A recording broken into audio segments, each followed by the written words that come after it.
talking to them about revenue share. I want to ask you if you can tell us how Georgia Athletics is planning to distribute the revenue to the athletes. Yeah, so we're still working through the conference if there's going to be a standard set amount in the conference.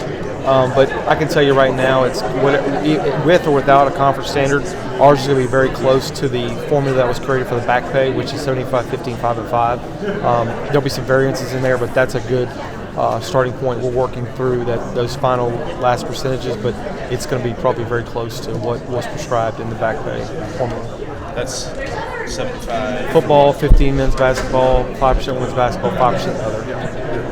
I didn't realize what you said there, that 2.5 of that could be for scholarships. So that counts towards revenue. Yeah, so if you start with a number that the prescribed number is $20.5 million right now, 22%. The two formulas that subtract from it would be if any spending up to $2.5 million of new scholarships and up to $2.5 million of Austin. We're not doing Austin, so there's no deduction there. We are doing over $2.5 million of new scholarships. You can go above that, but the first 2.5 of that must be subtracted. So the starting number is $18 million right now. So you said up there that that a lot of other schools can't do this, but do you expect it use part of the revenue sharing to do more to do what you're doing? Yeah, I think we're going to be in line with our conference peers. I've heard rumblings of others, but obviously we're well-resourced enough to where we can do that.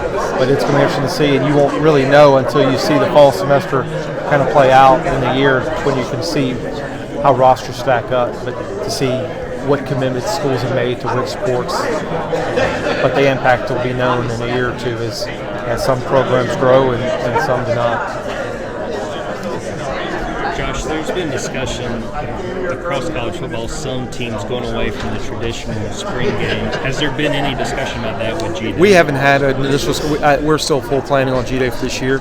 You got to take it year to year on things like that. But I can say one thing I appreciate about Coach Smart is that he understands the value of the game, and it is an opportunity for some of our fans to come see Georgia play that may not be able to have season tickets. So it's always been a special day, and I think it's in the plans for this year. But as everything goes, you take it day by day, month by month, year by year for the future. You also mentioned looking for new revenue, and you did mention television deals. Is there optimism about getting more from ESPN at this point for this game? Yeah, I would think that if that was the pathway, there would be more revenue there if you went that pathway. And that's obviously we've got a great brand and the conference is strong. And if you look at the viewership report for college football this year, we were the SEC was all over it, and Georgia was a heavy part of it as well. So we know there's a lot of value there. But you don't saying that something's imminent. I'll leave that up to Commissioner Sankey. What's your feeling, I guess, I'll let you jump in, on the proposals on reimagining championship weekend? More games. The presidents meet in March. The commissioner came up to see me on Saturday, but we didn't talk about that issue. It was more about the House settlement and how it's playing out. So I just need to understand more of it.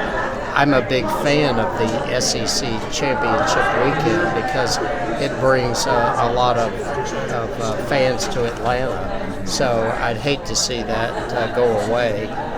But I haven't heard what the other proposals are in enough detail to really comment on it. Well, I think you were there. You snuck out without talking to us. Very strategic. Athletic directors did. But where do you think all it's too early for me to comment on that. I think we've got a lot more process to look at all the different possible scenarios. When it comes to all that, I'm always respectful of what's best for the league, but at the same time, I'm wearing my Georgia hat, and I'm always going to advocate for what's best for the University of Georgia. What's best for Georgia? We'll see. Whatever helps us win a national championship or gets us the pathway for a national championship. Josh, you talked about being on. You want to go? No, you go.